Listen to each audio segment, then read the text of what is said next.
Joining me for Shake Shack's conference call is our CEO, Rob Lynch, and our Vice President of FP&A, Carrie Britton. During today's call, we will discuss non-GAAP financial measures, which we believe can be useful in evaluating our performance. The presentation of this additional information should not be considered in isolation or as a substitute for results prepared in accordance with GAAP. Reconciliations to comparable GAAP measures are available in our earnings release and the financial details section of our shareholder letter. Some of today's statements may be forward-looking, and actual results may differ materially due to a number of risks and uncertainties, including those discussed in our annual report on Form 10-K, filed on February 21st, 2025, and our other SEC filings. Any forward-looking statements represent our views only as of today, and we assume no obligation to update any forward-looking statements if our views change. By now, you should have access to our fourth quarter 2025 shareholder letter, which can be found at investor.shakeshack.com in the quarterly results section or as an exhibit to our 8-K for the quarter. I will now turn the call over to Rob. Thank you, Allison, and good morning, everyone. Before I begin discussing our 2025 results and our 2026 plans, I want to share why, after almost 2 years in this role, I am so excited to be a part of this company. Firstly, I am thankful for the team that we have in place. My gratitude starts with all of the amazing people in our restaurants who welcome our guests every day with warm hospitality and amazing cooking that makes Shake Shack so special. I'm also grateful and excited for the executive team that we have built. We have so many talented people on our team, some who have been here from the beginning, who help our company stay focused on our North Star of enlightened hospitality. We've also added some remarkable new members to the team who bring a lot of external experience and best practices to bear on the foundation that we are building to support our lofty future aspirations. This is a balanced, experienced, and very capable group of executives driving our company forward.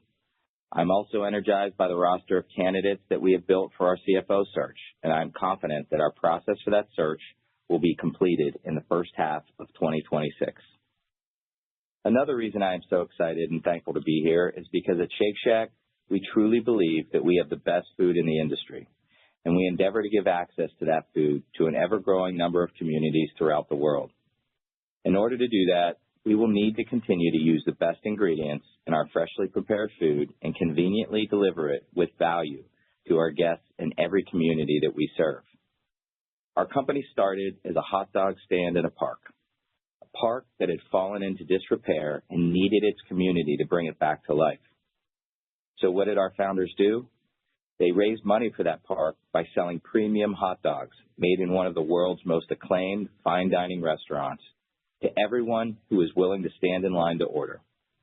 And they served everyone with the same principles of enlightened hospitality that they were known for delivering in their fine dining restaurants.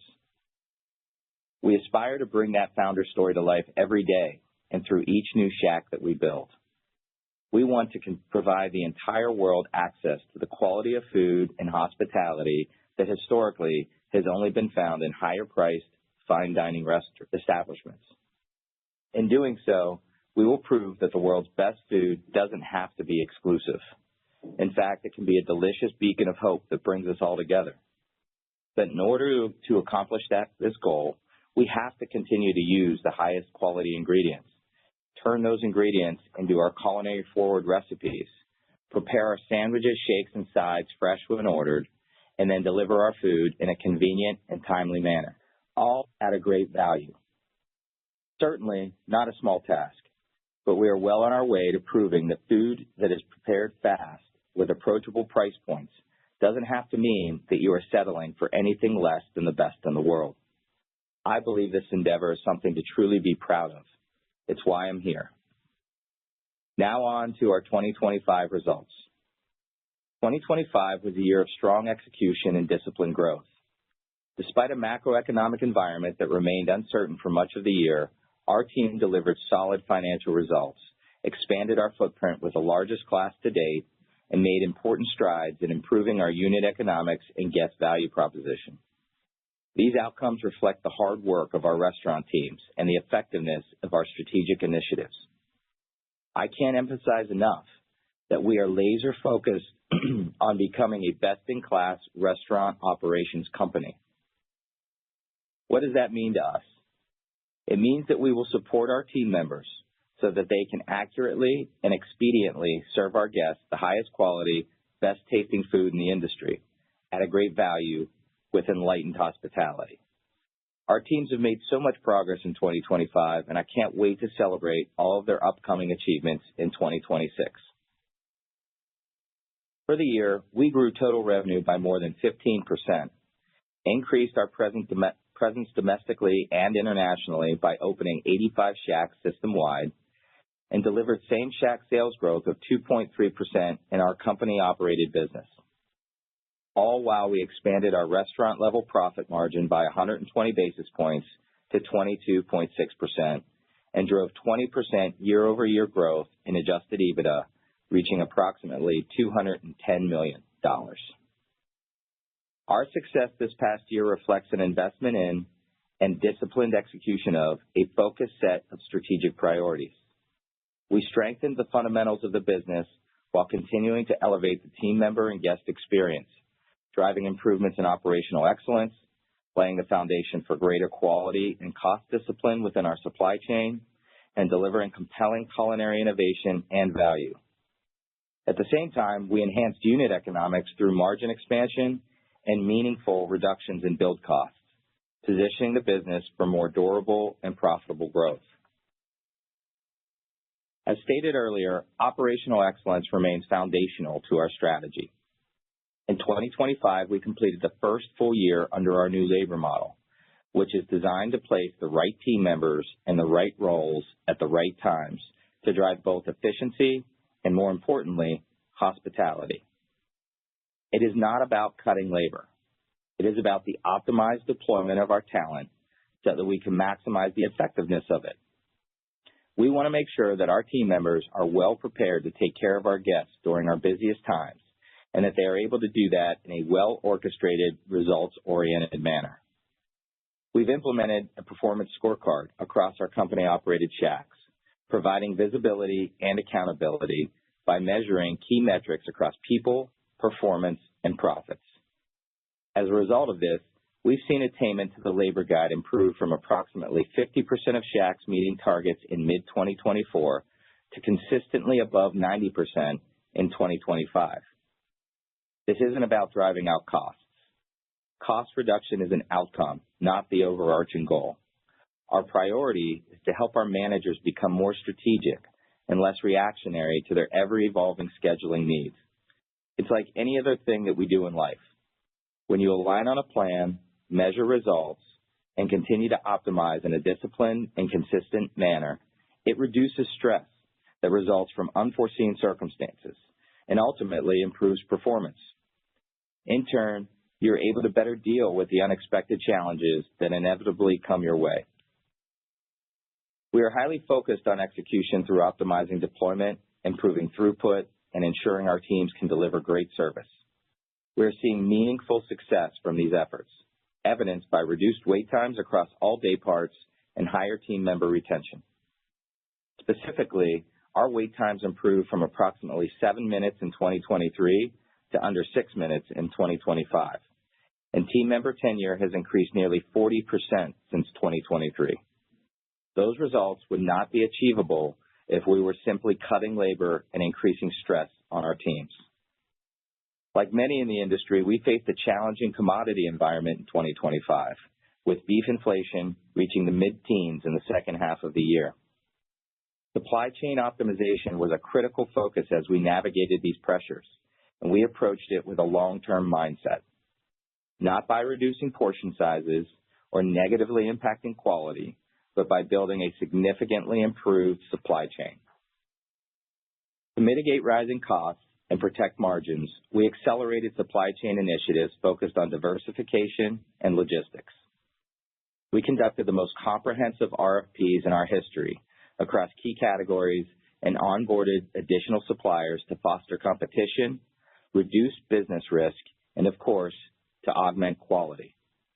At the same time, we have made significant improvements in our freight and distribution network, reducing the time and distance required to transport goods as our footprint expands. These structural improvements enhanced our resilience, improved purchasing leverage, and helped mitigate inflationary pressure without taking outsized price increases. Importantly, the groundwork we laid in 2025 positions us to achieve additional cost savings and further expansion in 2026 and beyond. Our progress in operational excellence has unlocked a new level of confidence and capability within our culinary organization, allowing us to introduce more elevated menu items and to be highly responsive to evolving consumer preferences and trends. In 2025, we formalized and strengthened our culinary development process by implementing a disciplined stage gate framework to ensure every item meets 3 critical criteria. It must deliver our gold standard of culinary innovation and quality, resonate with our guests, and be operationally friendly in our shacks and our supply chain. We have a 12 to 18-month innovation calendar in place, giving us greater visibility and time to optimize our go-to-market planning and training, which leads to operational excellence and consistency at launch. This enhanced approach delivered tangible results in 2025. We launched one of our most successful LTO shakes, the Dubai Chocolate Shake, which drove meaningful traffic to our shacks and generated exceptionally strong guest satisfaction scores. We also leaned into side innovation, introducing items like fried pickles and onion rings, both of which performed strongly. In fact, onion rings resonated so much with our guests that we added them to our core menu, a testament to our ability to test, learn, and scale effectively. But our improvements are not limited to our LTOs. We also improved the quality of our core items as we made meaningful investments in improving the quality of our core sandwiches, fries, and beverages. These wins are not short-term in nature. They represent the foundation that we are building for the future as we continue to innovate thoughtfully and deliver the highest quality food and hospitality in the industry. In January, we reintroduced our Korean-inspired menu, building on its previous success while elevating it with the addition of sauce chicken bites that have been very well received by our guests.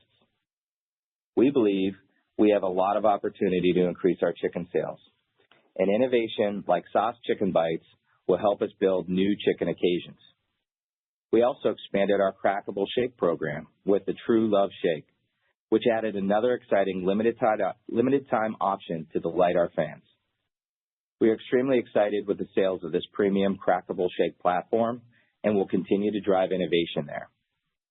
Lastly, we introduced our Good Fit menu, featuring a new way to enjoy Shake Shack and start the new year on a healthy note. The Good Fit menu items meet the current market demand for differing dietary preferences, including high-protein serving sizes. We have always made these items. We simply package them up and merchandise them as a timely, relevant, additional sales layer for our business. A great example of our ability to drive sales growth without significant operational or supply chain disruption. In late January, we launched our We Really Cook campaign. This campaign spotlights our recipes and the quality ingredients that go into preparing the cook-to-order food we deliver each and every day. In each shack, every day, our skilled team members chop, prep, grill, season, and build meals we're proud to share with our guests. This marketing platform is an investment in creating awareness amongst current and prospective guests about what really makes Shake Shack special.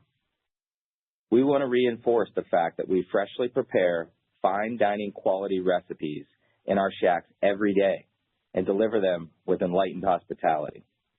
Over time, this awareness will continue to build our value proposition and make us even more competitive across the restaurant industry.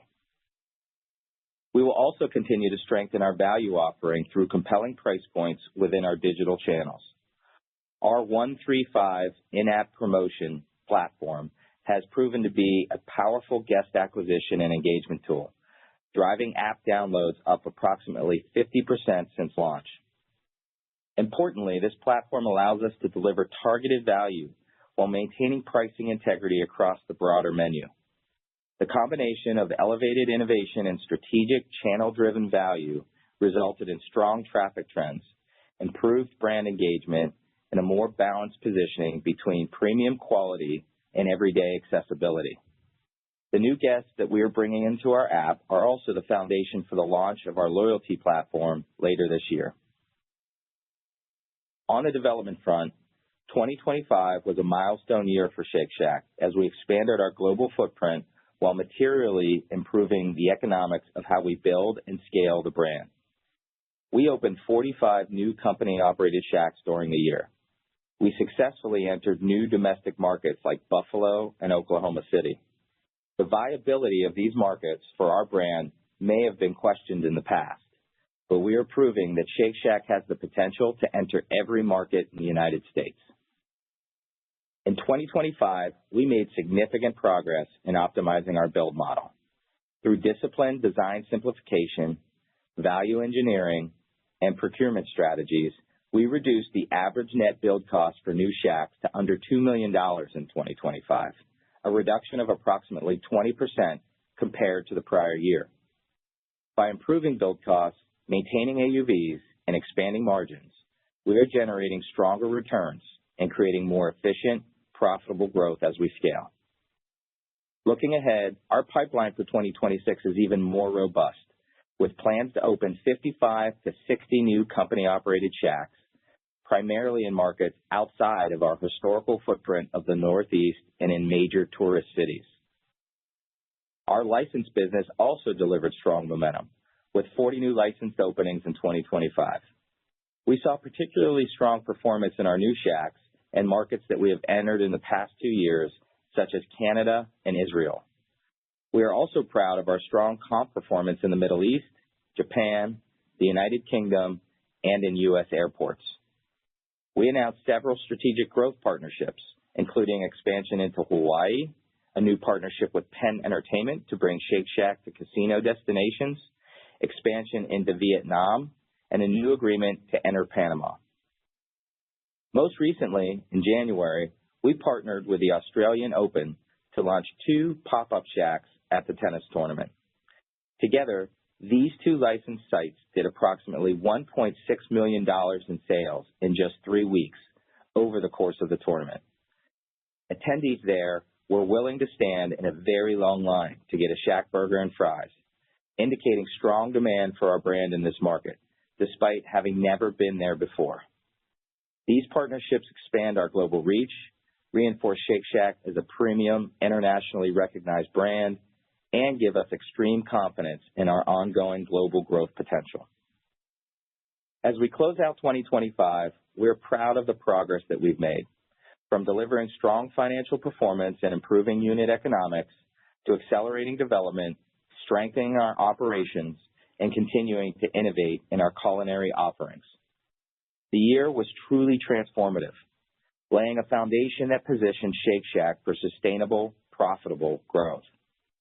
We are entering 2026 with confidence, guided by a clear strategy and disciplined focus on creating long-term value for our guests, team members, and shareholders.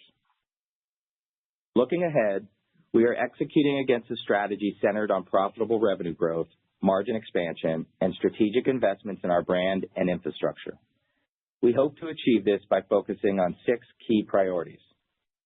Those priorities are building a culture of leaders, optimizing restaurant and supply chain operations, driving comp sales through culinary, marketing, and digital innovation, building and operating our Shacks with best-in-class returns, accelerating our licensed business, and investing in long-term strategic capabilities. By staying disciplined in these areas, we are confident that we will continue to drive strong operating results, enhanced guest experiences, and sustainable growth as Shake Shack scales both domestically and internationally. The investments we're making in the business in 2025 and into 2026 will position us to start leveraging the capital spent and our P&L in 2027 and beyond.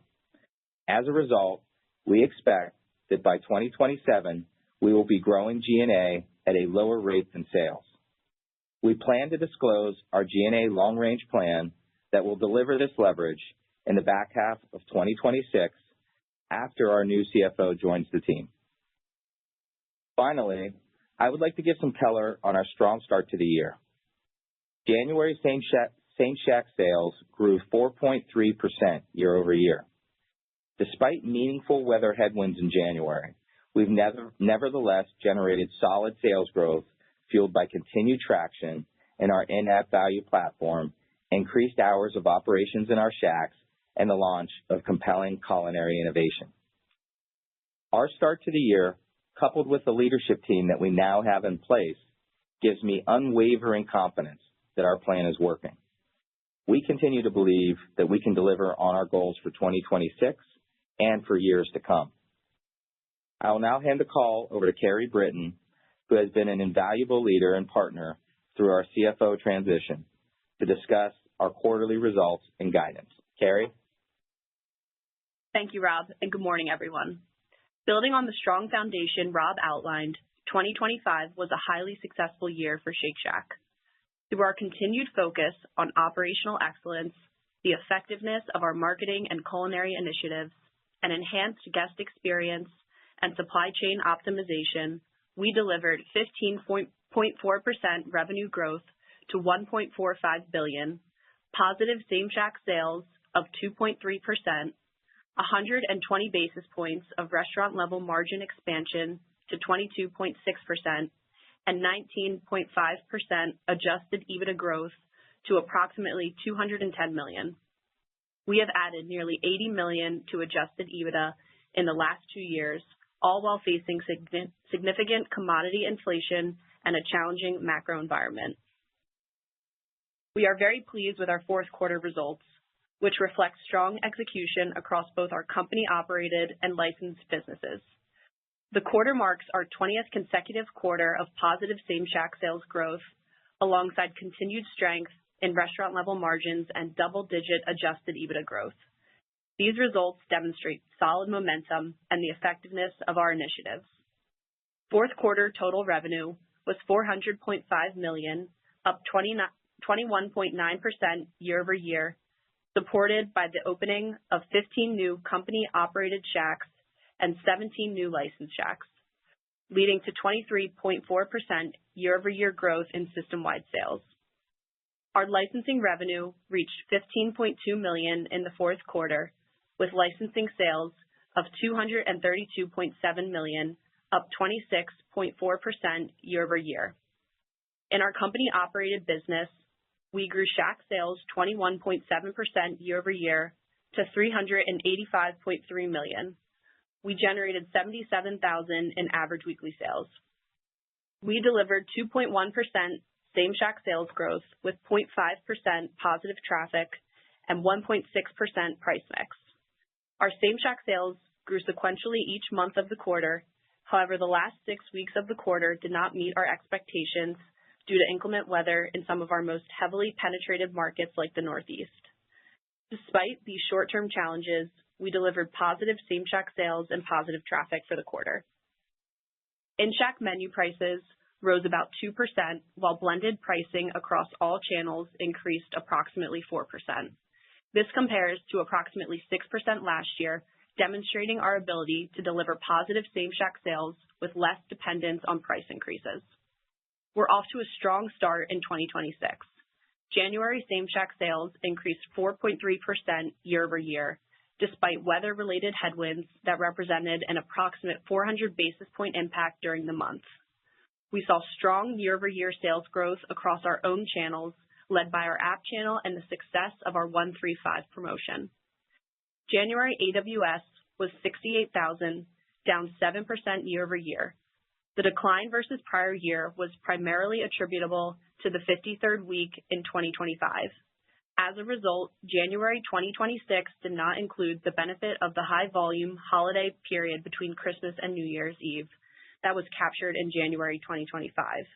Excluding this timing impact, January AWS would have been up approximately 1% year over year. Fourth quarter restaurant-level profit was $87.4 million, or 22.7% of shack sales, in line with last year.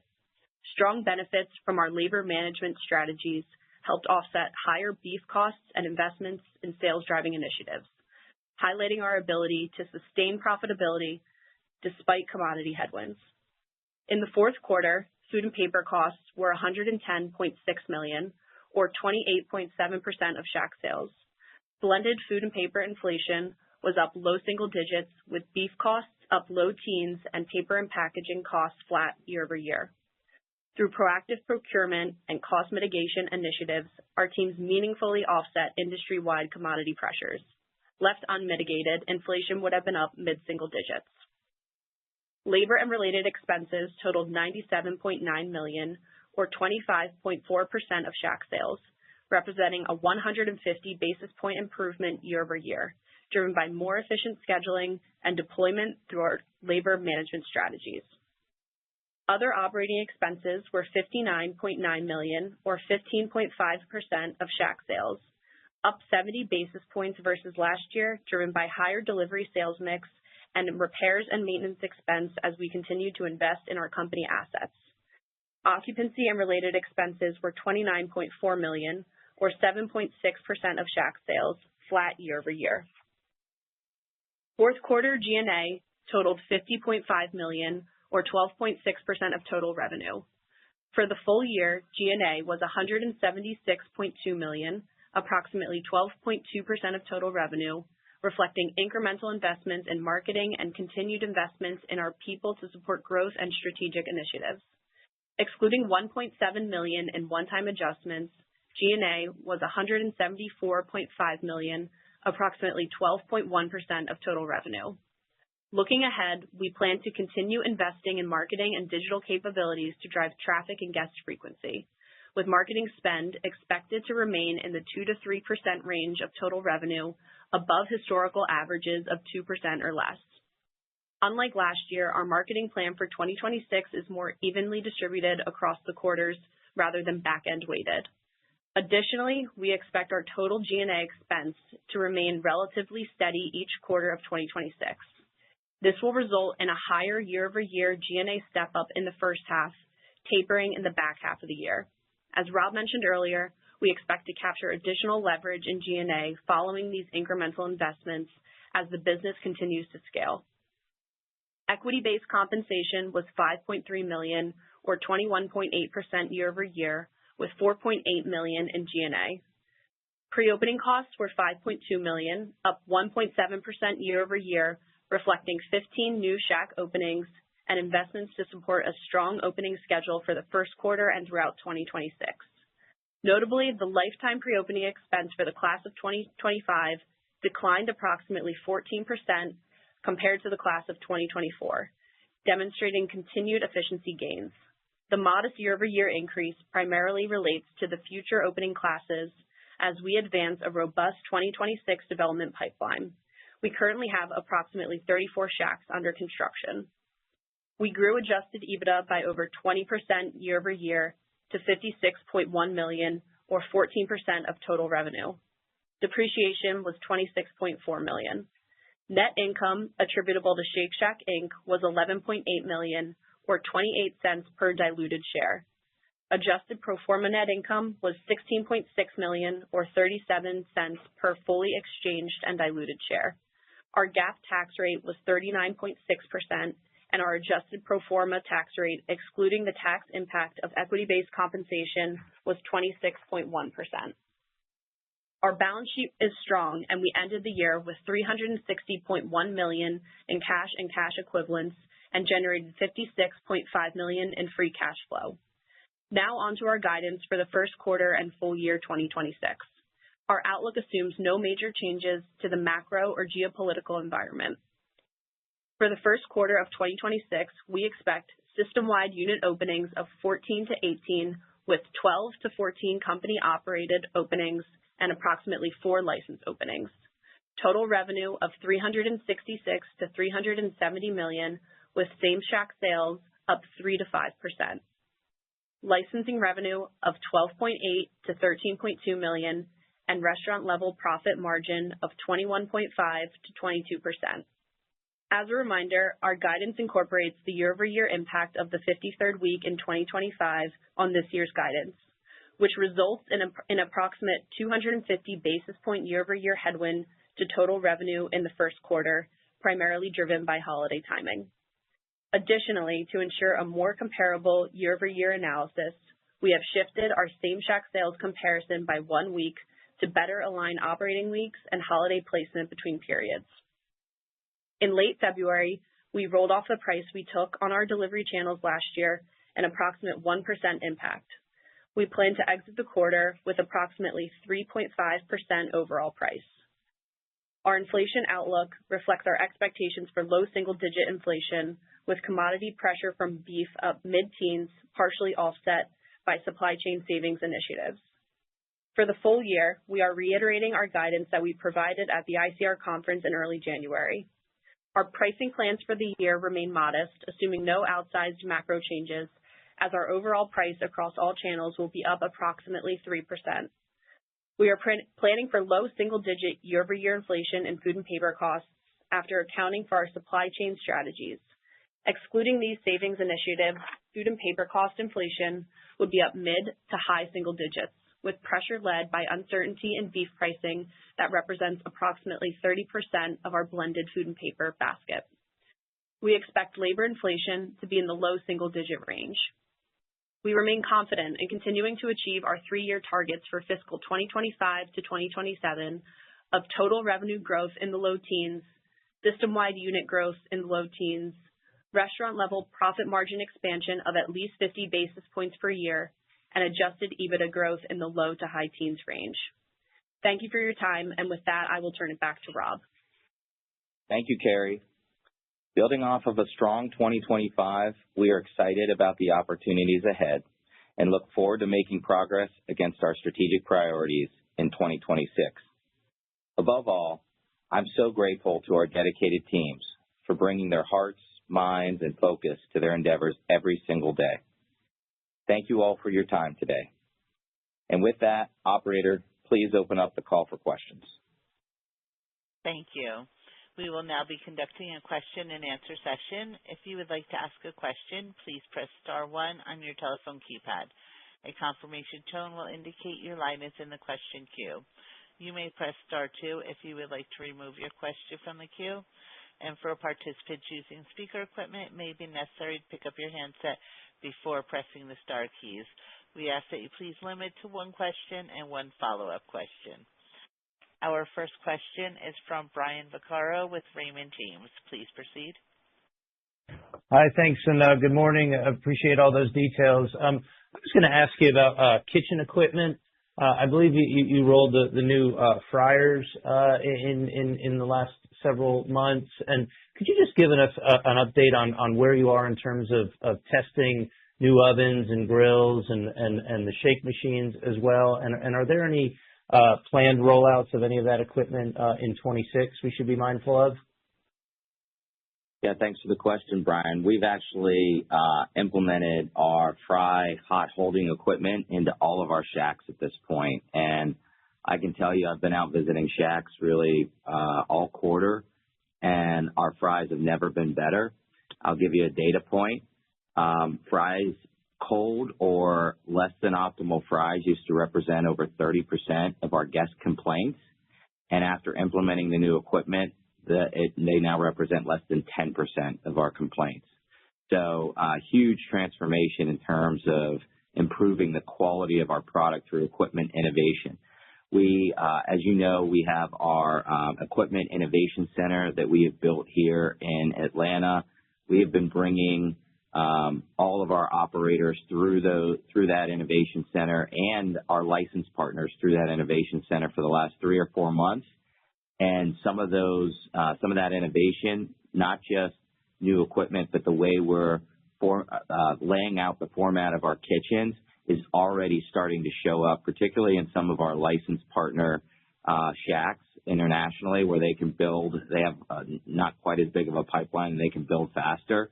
So, yeah, there's a lot of progress, a lot of momentum that is coming to fruition from the innovation, both on the equipment side and the design and architecture side of our kitchen. So we are really hopeful that we will have an optimized standard kitchen that will last for years to come, really starting in 2027.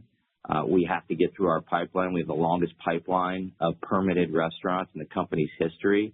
So once we start getting through that pipeline, we will move to that model, which we anticipate being really transformational for us. All right. Well, that's great to hear. And just to follow up on new unit development, if I could you elaborate on the sales volumes? You touched on it in your prepared remarks, but just elaborate on the sales volumes that you're seeing in the class of 2025. And you talked about really optimizing those build costs. What kind of build cost inflation do you expect for the class of 26? Thanks very much. Yeah, I just can't give our team enough credit. I mean, taking 20% out of build costs last year, given, I think anybody who has any interaction with the construction and materials industry and tariffs and everything else, like the costs have not gone down. And our team, through their ingenuity and their hard work, was able to take 20% of our build costs out. So we are incredibly excited about the opportunity to continue that momentum. Now, I will tell you, the average build cost is a function of the mix of the restaurants that we build in any given year. And as we continue to increase the mix of drive-thrus, the average build cost will not see the same type of incremental decreases in cost, simply because the drive-thrus cost more to build and they're going to be a bigger part. But the reason why we're so excited about that is we're starting to see our drive-thrus in 2025 outperform our core designs from a revenue standpoint. So we are seeing great returns there. So we're going to continue to build those. It's going to help us scale even faster. So there's a little bit of noise in kind of the average build cost as the mix evolves. So we'll be, as we build that pipeline, we'll be more adept at being able to kind of break the cost down based on the type of shack that we are building and not just report out on the aggregate. That's our intention as we move forward here, probably in 2027. Excellent. Thank you. Thanks, Brian. Our next question is from Rahul Krotthapalli with JP Morgan. Please proceed. Good morning, guys. Thanks for taking the question. Rob, I want to touch on the evolution of the loyalty program and how best you can communicate the value of the brand through this program as we move towards the year. And then the follow-up is on the New York City and the Northeast markets that continue to be a headwind today. Are there any initiatives in 2026 that could potentially turn this into a tailwind? Thank you. Wow. Great questions, Rahul. I'll go with the first one on loyalty. So one of the biggest bright spots in our business right now is our decision to launch a targeted strategic value platform in our app. As I called out in my comments, our app is up 50%. Our app downloads are up 50%. And we are seeing huge amounts of traffic growth as a result of that program with minimal revenue, sales or margin impact. So significant incremental sales and profit from that program. And it gives us a huge amount of confidence that when we are able to deliver targeted strategic value, it has an outsized impact on our ability to drive profitable growth. So as I've mentioned before, our app and the people coming into our app at such a accelerated rate will be the foundation for our loyalty program that we intend on launching by the end of this year. And the confidence in that loyalty program grows every day as we continue to see the engagement with our app that doesn't yet feature some of the added components and value that we will offer in the loyalty platform. So we're extremely excited about launching that and the ability for that to impact our business. Now, I will tell you, our intention in launching loyalty is to launch it in an enlightened hospitality-driven way. So we are going to, we're not going to rush in. We're going to launch it this year, but we're going to continue to optimize it as we scale it. We're going to continue to make sure that it is Shake Shack specific and deliver the same premium enlightened hospitality experience that we try to deliver in our restaurants. In regards to your second question surrounding the Northeast, there is no question that we have been impacted by weather each of these last 3 months, and disproportionately, I think, relative to the industry, given our current footprint. And, that's not always the case. 2024 was a great weather year for New York and the Northeast, and so the brand benefited from that. But we had to lap that in 2025.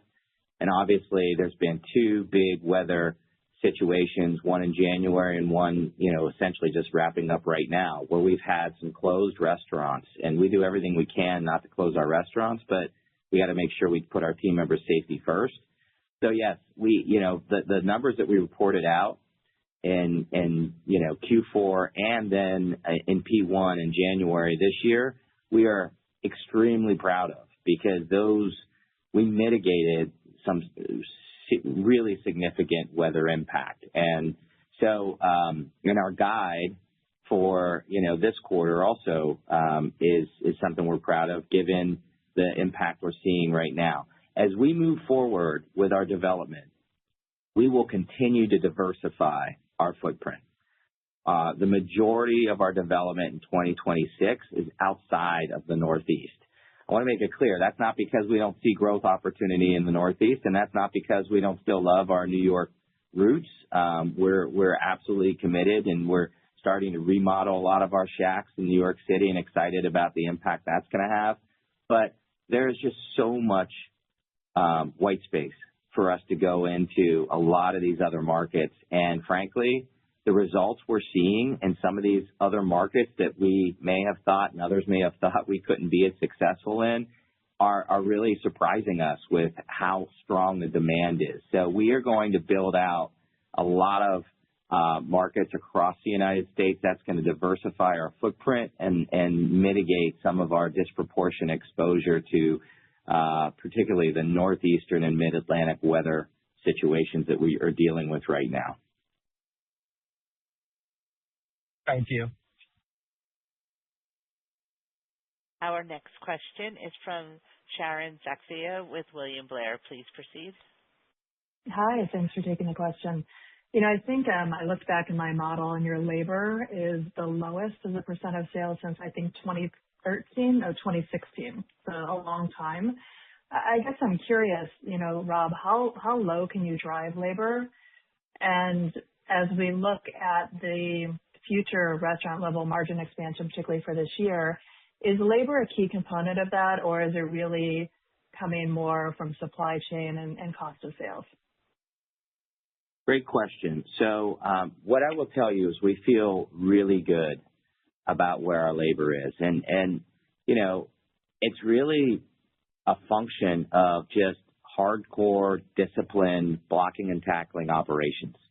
We have significantly reduced the amount of overtime that our GMs employ in our restaurants. And, that really is a key leading indicator. When you see a lot of overtime in your cost structure, it's a lack of strategic planning on scheduling. It's a function of team member retention issues because you have people calling off or getting terminated, all that stuff.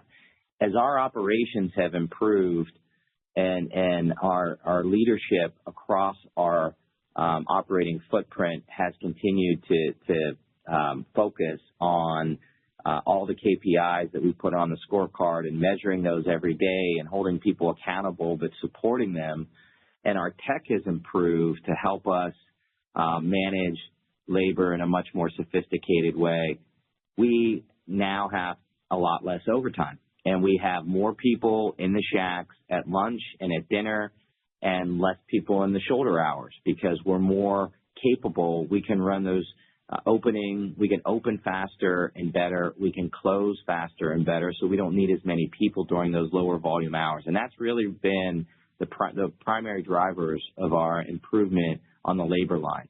Moving forward, I don't anticipate a significant amount of further labor rate reduction. We have now built a really strong operating model. Any leverage that will come in the labor line will primarily be from revenue increases. As we continue to grow comps, as we continue to drive sales, there may be some rate improvement there and leverage there just from a flow-through standpoint. I want to make it clear, we always want to get better. We always want to we're laser focused on being best-in-class operators, which means labor management is a big part of that. But we have now really built the model that I think is going to be consistent with where we want to be moving forward. And lastly, we are really doubling down on hospitality. I hope it came through in the comments, but we have added a couple KPIs onto the scorecard that are specific to hospitality around whether guests were greeted, whether guests received a table touch. So some of the things that we needed to focus on from an ops metric standpoint in the past, we're going to keep focusing on those, but we're adding hospitality metrics to make sure that we are delivering the best hospitality in the industry. And that's going to keep our labor pretty constant with where it is today. And then on that 6-minute wait time, is there any way to dimensionalize that between walk-in and drive-through? And is that a happy place for you, 6 minutes, or are you trying to further improve that? Thanks. So we're absolutely working to further improve that. There's been a bigger positive impact on wait times through the drive-through as we've optimized a lot of our drive-through back-of-house design and just the way we operate drive-throughs. So, but that benefit, there has been a decrease in every format in every day part. So we've gotten better across every component of our business. We're definitely not satisfied with, just under 6 minutes. We continue to strive to get more efficient. And, some of that's going to come through process improvement, but a lot of that's going to come through, as I talked about on Brian's question, kitchen design. We have, a significant improvement in our standard kitchen design that will be rolling out at the end of this year. We would roll it out tomorrow, but we have permits in place for a lot of shacks. And don't get me wrong, those are going to be great shacks, and there's optimizations that we can make. But, really towards the tail end of this year, heading into 2027, we will be launching our optimized, standardized, long-term kitchen design. And we are really excited about both the speed impact of that as well as other operating KPIs, including accuracy and just overall, team member satisfaction. Just going to be easier to operate, faster to operate, and deliver the food in a much more efficient way. Our next question is from Jeff Bernstein with Barclays. Please proceed. Hi, this is Anisha Dat on for Jeff Bernstein. I wanted to ask a question on promotions. Given the stronger January comp, can you break down what portion was driven by promotional activity, including at-value initiatives versus baseline demand, and whether those customers are incremental visits or primarily trade-up, trade-down within existing guests? Thanks.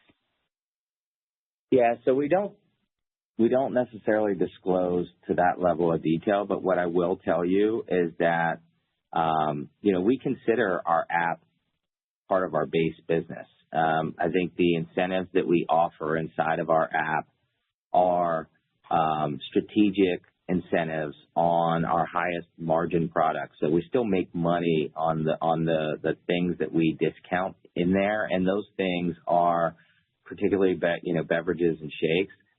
Beverages and fries. Those things are the most comparable from a price point standpoint to our peer group, right? We sell the same Coca-Cola as everyone else. But So that is really a core driver of our growth right now. But our in-Shack business, outside of the weather weeks that we've had to deal with, our in-Shack business has been really healthy. We've seen a lot of continued traffic and check benefit in our Shacks. I think it's a testament to the focus on hospitality that we're delivering in Shack. We've done a lot of work. Our tech team has done a lot of work on our kiosks to make sure that we are delivering a great kiosk experience. So, we're focused on driving all channels of revenue, whether it's in Shack, in app, or delivery. They're all important growth drivers for us. But right now, the app is definitely the highest traffic, most incremental channel that we are deriving benefit from. Great. Thank you. Thank you. Our next question is from Peter Saleh with BTIG. Please proceed. Great. Thanks, and congrats on a strong start to the year. Rob, I wanted to come to the 1-3-5 menu that you guys, recently rolled out again. I think you mentioned a powerful menu bringing in new guests. Can you talk a little bit about the profile of this guest that you're seeing with this 1-3-5, and are you able to retain this guest once the promo ends? Yeah, what I would tell you is these guests look a lot like our normal guests, and our normal guests are taking advantage of the 1-3-5 program as well. So it is not, significantly changing the profile relative to like household income and those types of things. It really is something that I think just affords everyone the opportunity to come in and improve their, the value that they are perceiving from our brand. We want to continue to launch premium, high-end, differentiating culinary LTOs. We're continuing to work on improving our core menu. We've invested in our beverages this year. We've invested in our sandwiches this year. We've invested in our fries this year. So we're making substantive investments in the quality of all of our food. We want to make sure that we're competitive. In this environment, we want to make sure that we are continuing to improve our value. Now, what I will tell you is that we spend a lot less discounting than the fast food industry. Our percent sold on discount is, less than half the average in QSR.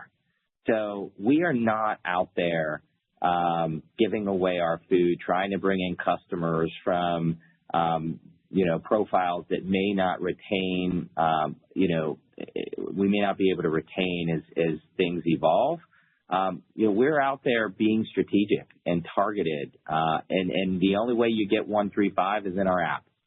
And the acquisition cost of getting an app user used to be significantly higher than it is today with this promotion. So if you think about the holistic value creation, lifetime value of an app user, the decreased cost of acquisition, in addition to the incrementality of the revenue at a slightly lower margin than our core items, but not significantly lower.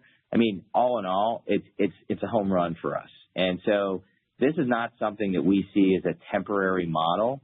We see this as a continued driver of incremental traffic in our model.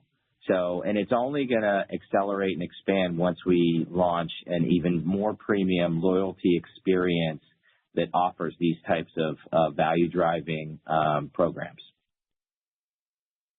Great. And then can I just ask on the marketing for 2026? Can you just talk a little bit about how it may be different than 2025? Are you targeting any different channels, or I know that cadence is going to be a little bit more evenly distributed, but any other details you can provide would be helpful. Thank you. Yeah, we're going to continue to drive awareness of 1-3-5. So we're going to continue to drive that program. It is a huge value creation opportunity for us. while also delivering value to our guests in a value-oriented environment. But we launched our Today's Special and We Really Cook campaign here in Q1. We're going to continue to leverage that platform to launch our LTOs moving forward, and a lot of that is top funnel media. I think in the past, what Shake Shack has done is we have invested a lot in the bottom of the funnel, a lot in conversion, right? So a lot of paid search, a lot of email and other campaigns offering BOGOs and other types of discounts to get that conversion. We're still going to do the right amount of lower funnel conversion marketing, but 135 helps us a lot with that. That drives a lot of conversion when we get people into our universe. We have an opportunity to expand our aperture top of funnel. And specifically as we go into and build our footprint outside of our core Northeastern, West Coast, South Florida historical markets, there's a big opportunity to create awareness of what makes Shake Shack so special. So we're striking a bit more of a balance between top funnel and lower funnel marketing. And the top funnel is going to just increase the population size. And then if we're still as adept at conversion as we have been with 135 and our other programs, then that's a lot more of that top funnel should flow through to the bottom line. So that's really how we're thinking about marketing moving forward. It's not necessarily a demographic push or a household income push or anything like that. We truly believe that our brand can meet the needs of every stratification of guests in the industry, from the teens with the least amount of discretionary income all the way up to the highest household income. So we want to make sure that we're offering solutions for all of them. Our next question is from Sara Senatore with Bank of America. Please proceed. Oh, thank you so much. Can I just go back to sort of the in-app traffic as a traffic driver? I wanted to sort of understand. Clearly, it looks like the right trade-offs, but it looks like negative mix in the fourth quarter was maybe about 2%.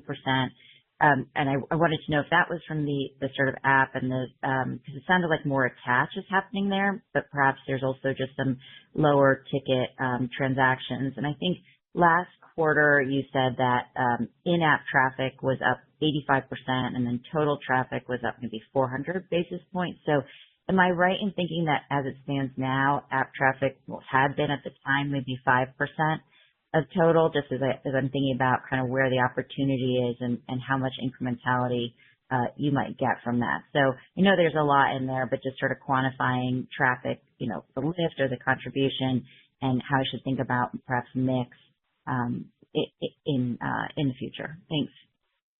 Great question, Sarah. So one of the biggest drivers of the mix impact, particularly in P12, was our decision to price our Big Shack at $10. So there was intentionality around trading guests from single Shack burgers at $8 up to the Big Shack at $10. And what we found, and it's not rocket science, and we definitely have learned this lesson for the last time. Moving forward, we'll be much more optimized. But what we found is we sold Big Shack to a lot of doubles buyers. So the double price points range anywhere from $10 up to $14, depending on whether you're buying a avocado bacon burger or just a plain double Shack burger. And so the negative mix impact that we saw in P12 was less about any type of app traffic shift and much more about our LTO cannibalizing some of our higher priced double burger volume. Moving forward, the app presents a bit of a mix headwind. Like I said, it's not as significant as you might think, given in dollar drinks and $3 fries. And that's because when they come in, we don't have $3 checks. I mean, everybody that comes in is buying a sandwich. Sometimes you have multiple party size people. And so that the checks are not as negative mix as you might think.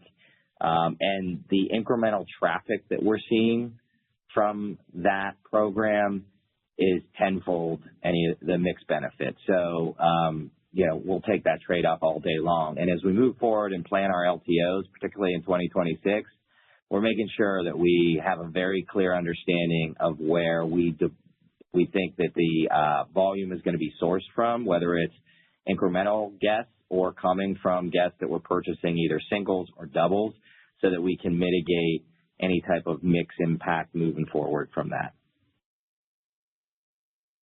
Our next question is from Andy Barish with Jefferies. Please proceed. Hey, guys. Just wondering on, an example or two maybe on the supply chain saves for this year. I mean, the implied benefits are quite significant and impressive at like 500 basis points. Just, maybe an example for us. And then is it like first half weighted, or do those saves kind of, ratably show up as we move through the year? I mean, on the supply chain, there's definitely significant savings yet to unfold. I mean, I think we talked about it in Q4 as we were just scratching the surface.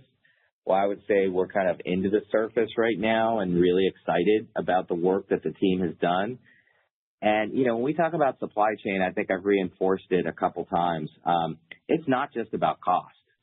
Like, our ingredients are not always the same as the rest of the industry. Like, we buy different ingredients. We're 100% Angus, no antibiotic, no hormone beef. Like, the supply of that is not the same as the supply of the beef that everyone else is using. So by going out and qualifying and diversifying our supplier base, not only has it improved our cost structure, it's also, secured our supply to the point where, if there is a beef challenge in terms of the amount of supply, we can make sure that we have enough, moving forward. And we put 20% brisket into our grind. Like, we got to be always thinking about the brisket supply. So our supply chain work I would say we're probably in the fourth and fifth innings of that work, and we should benefit from that really significantly here in 2026. But there's still a lot of work to do on our distribution and some of the logistics of our business. So we're going to continue to derive some pretty substantive benefit moving forward. And I'll just close by saying, I mean, we grew restaurant level margin 120 basis points last year with unprecedented beef costs and beef inflation. Like, this team, I can't reinforce enough how amazing the work this team has done, particularly in the restaurant operations and the supply chain. Like, if we had normalized beef costs last year, we would have, expanded restaurant margins astronomically, and that would have flowed through to the bottom line. So, as we look, I know that beef markets right now are very unpredictable, and, there's lots of things going into what we think the beef is going to look like over the next year. But when we do see a return to normalized beef pricing, like, all of this work that this team has done in operations and supply chain is going to flow through at a dramatically improved rate. So I just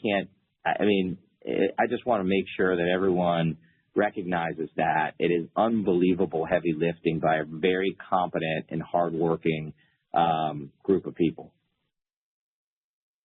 Our next question is from Samantha Chang with Goldman Sachs. Please proceed.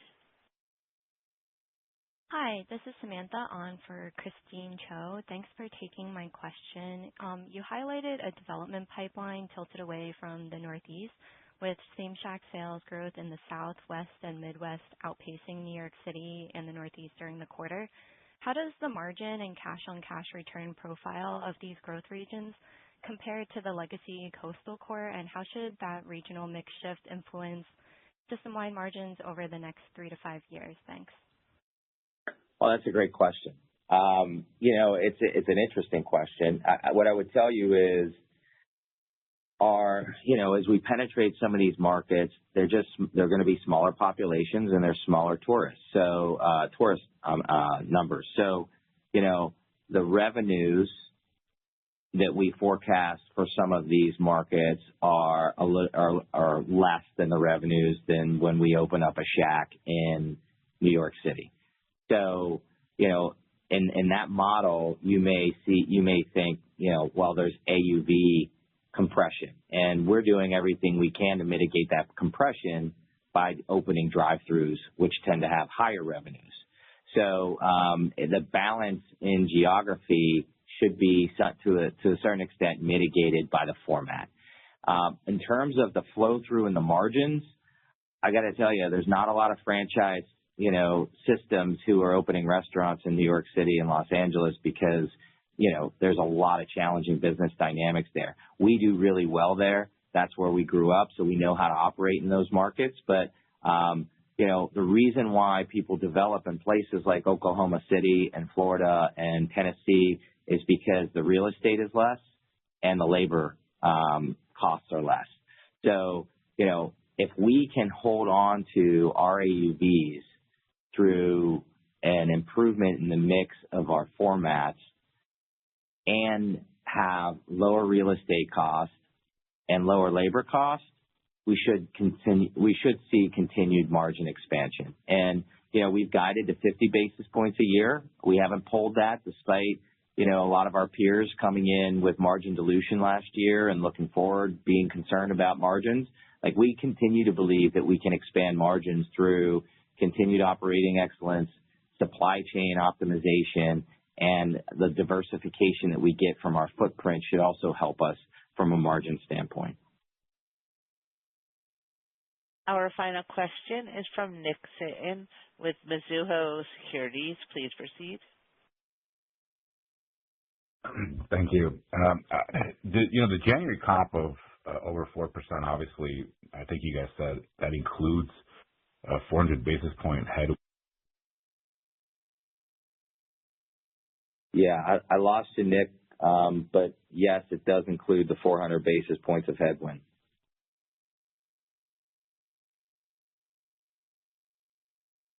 Did we lose the call or did we just lose Nick? We just lost Nick. Okay. And we will conclude today's conference. You may disconnect your lines at this time, and thank you for your participation.